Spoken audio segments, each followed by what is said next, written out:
Hello, my name is Sheralyn Davis, and I'm doing the story of A Rose for Emily by William Faulkner. Emily Gerson led a very strange, lonely life filled with grief. Grief is an unhappy and painful emotional reaction to a major loss. It could be either of a loved one, of an animal, anything. The symptoms are denial, disbelief, anger, depressed mood, acceptance, and coming to terms, which I will show you all of these symptoms in her reactions of grief. First part of it is the cause of Emily's grief, which is the death of her father. Emily, when Emily's father died, that was like the only man in her life, because all of the men that was interested in Emily or anything, he ran off. So therefore, when he died, she held his body in the house. She did not let them bury him nothing until the townspeople and the mayor came and forced her to bury him.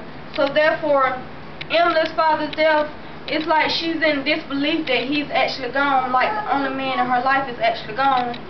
She's having a hard time accepting it.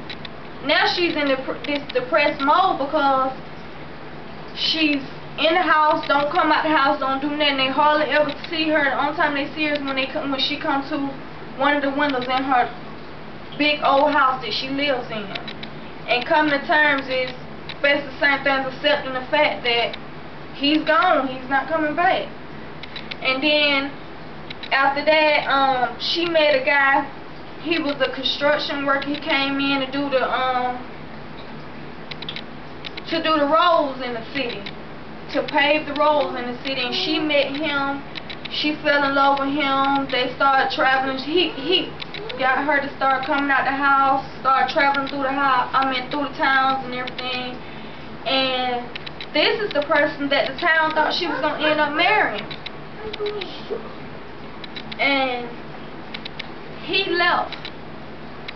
So when he left, it's like, okay, she got this grief from her father, now on top of the grief from being in love with somebody that just up and leave. So bad, she going through the same thing again through her symptoms of disbelief, acceptance, depressed, and coming to terms.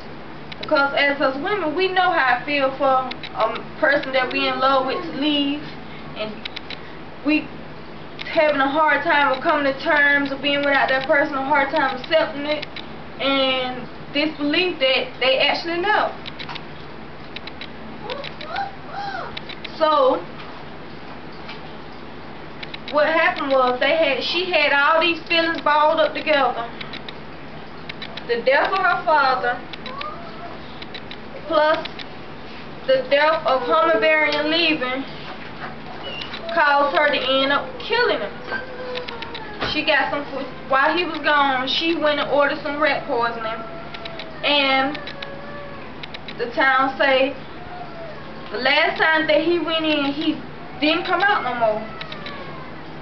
Nobody knew what happened to him or nothing until they got ready to, until Emily died. When Emily died and they got her buried in the ground, they found his body in the house, in a bed, in a secluded room.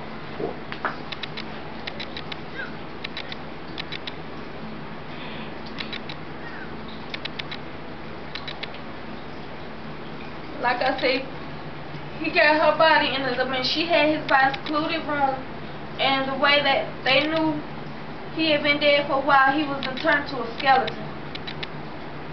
But then they found gray hairs on the pillow beside her with a head imprint in it, where she had been laying there with him, trying to accept the fact that I guess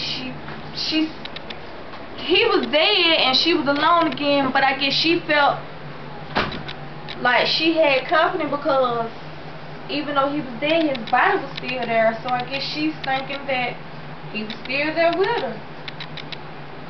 So, like I say, that's another thing I'm saying on coming to terms with the death and with grief. And that's my story.